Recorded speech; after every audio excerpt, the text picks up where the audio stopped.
ঘোষণা দেয়া হলো মক্কায়, মুহাম্মদের মাথা কেটে এনে দিলে এত এত স্বর্ণ মুদ্রা দেয়া হবে। ওমরে ফারুক রাজি হয়ে গেলেন। নাঙ্গা তলোয়ার নিয়ে বিশ্বনবীর মাথা কাটার জন্য ছুটলেন। বনু জাহারা গোত্রের এক লোক বলে, আইনা ইয়া ওমর, কই যাও? মুহাম্মদের মাথা কাটতে যাই। তোমার বোন আর তোমার বোন জামাই সাঈদ এরা তো ধর্ম ত্যাগ করে ফেলছে, আগে ওমর ঘর সামলাও, পরে মুহাম্মদের মাথা কাটতে যেও। ওমরে ফারুক তলোয়ার নিয়ে বিশ্বনবীর দিকে না যেয়ে নিজের বাড়ির দিকে চলে গেলেন। খাব্বাব রাদিয়াল্লাহু তাআলা আনহু একটা চামড়ার ফলকের মধ্যে সূরা তহার কয়েকটা আয়াত এনে ওমরে ফারুকের বোন আর বোন জামাইকে শিক্ষা দিচ্ছে, ট্রেনিং দিচ্ছে লুকিয়ে লুকিয়ে। ওমরে ফারুক যখন ঘরে চলে আসলেন, সাইয়েদনা খাব্বাব বিছানার তলায় লুকিয়ে গেলেন। ওমরে ফারুক বললেন, দরজা খোলো।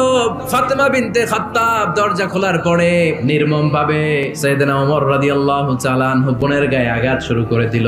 বোন জামাইকে আহত করতে শুরু করলো আর বলতে শুরু করলো, তোরা পাগল হলি কেন? কি আছে ওই মুহাম্মাদের মধ্যে? কি পড়তেছিলি আমারে দেখা?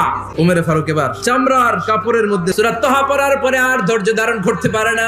ওমরে ফারুক ছোট্ট বাচ্চার মতো কান্না শুরু করে দিলেন। আল্লাহু আকবার।